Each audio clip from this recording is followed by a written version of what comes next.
November 11th, 1918. At exactly 11 o'clock in the morning, the guns fell silent. For more than 4 years, Europe had trembled under the constant thunder of artillery. Trenches carved across France and Belgium became graveyards of a generation. Entire towns were reduced to rubble. Forests were stripped bare. Fields turned into mud soaked with blood. An entire continent had been industrially dismantled. When the armistice took effect, soldiers slowly lifted their heads above the trenches. Some cheered, some cried openly. Others stood in silence, unable to comprehend that the noise they had lived with for years had suddenly stopped. The First World War was over. But peace had not yet begun. More than 16 million people were dead.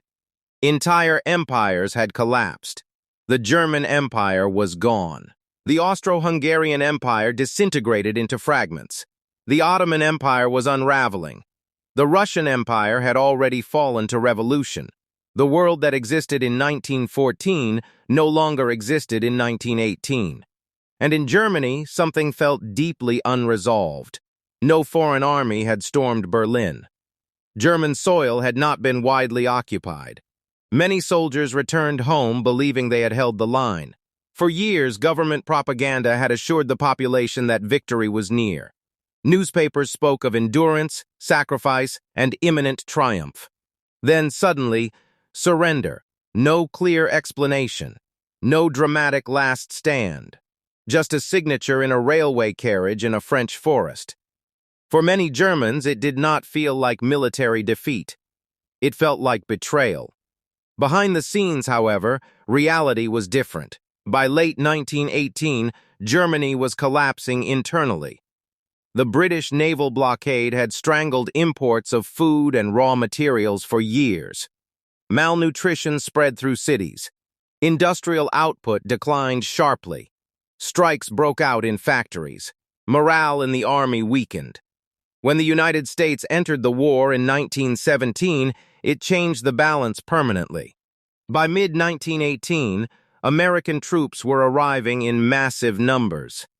Fresh, well-equipped, and backed by the enormous industrial capacity of the United States, they tipped the scales. German generals Erich Ludendorff and Paul von Hindenburg understood the truth. By September 1918, the war could no longer be won. But instead of publicly accepting responsibility, the military leadership encouraged civilian politicians to request the armistice. This decision would later prove disastrous. It created the illusion that politicians, not generals, had ended the war. That illusion would grow into a myth. As the front lines stabilized and negotiations began, Germany itself began to unravel. Sailors in the northern port of Kiel mutinied rather than follow orders for a final naval confrontation they believed would be suicidal. The mutiny spread rapidly. Workers' and soldiers' councils formed across major cities. Protests erupted.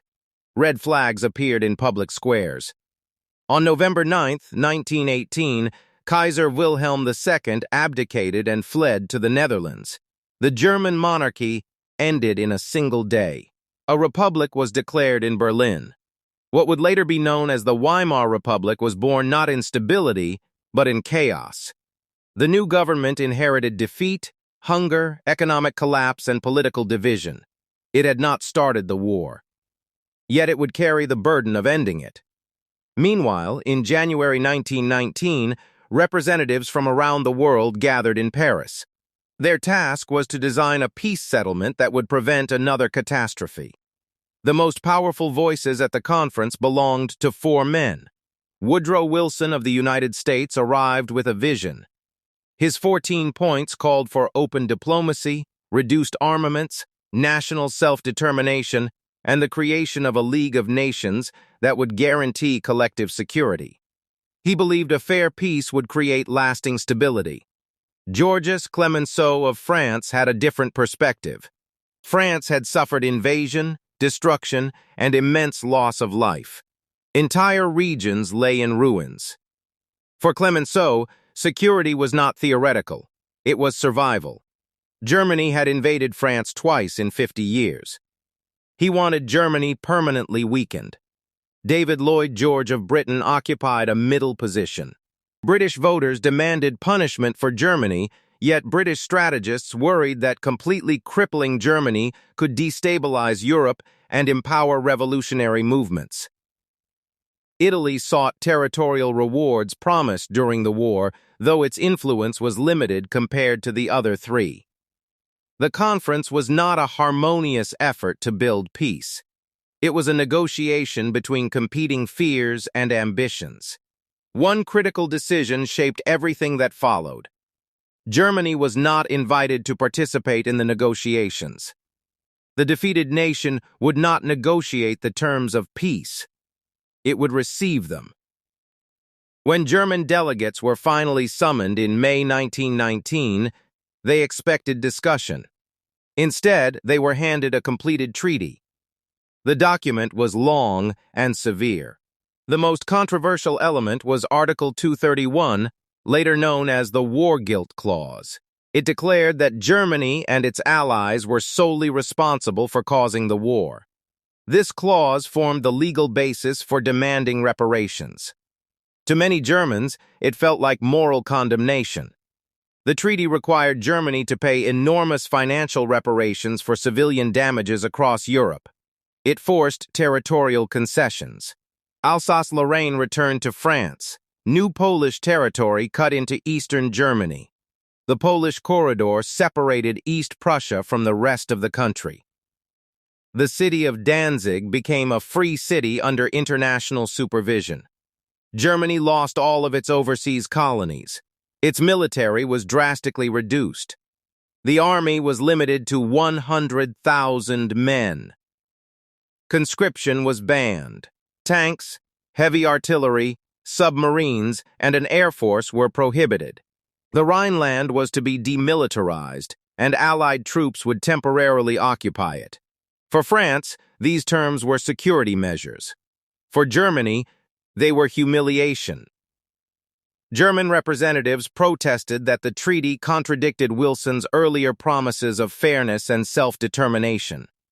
Their objections were largely dismissed. They were given a choice: sign or face renewed invasion.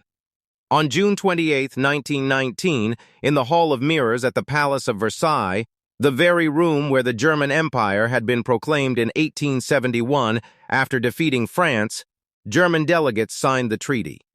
The symbolism was deliberate. Where Germany had once celebrated triumph, it now accepted defeat. Outside Germany, reactions were mixed. Many in France and Britain believed justice had been served. Others, including prominent economists like John Maynard Keynes, warned that the reparations were excessive and could destabilize Europe. But public opinion demanded punishment, and political leaders complied. At the same time, the League of Nations was created to prevent future wars. It was intended to be a forum where disputes could be resolved diplomatically rather than militarily. Yet even here, weakness emerged. The United States Senate refused to ratify the treaty. America never joined the League. The organization designed to guarantee global peace began its existence without one of the world's most powerful nations.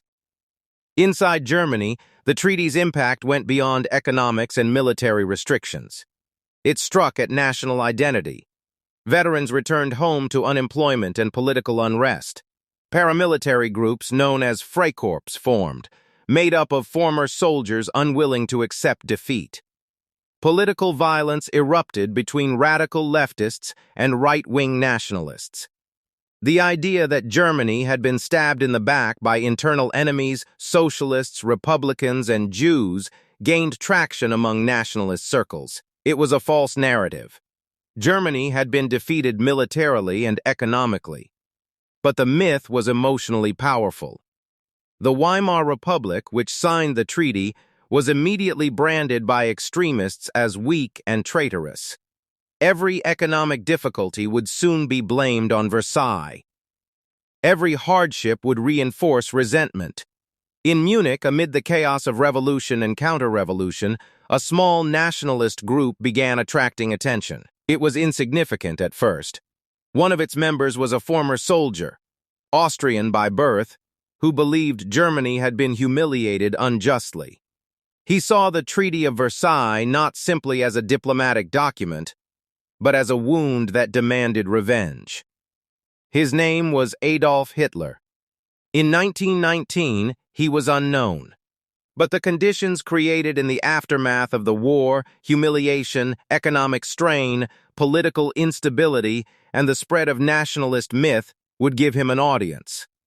The armistice of November 11, 1918, ended the shooting. But it did not end the anger. The peace that followed was built on punishment, fear, and competing national interests. It sought security, but delivered resentment. It promised stability, but created fragility. The guns had fallen silent. Yet beneath the silence, the foundations of another war were already forming. World War II did not begin in 1939.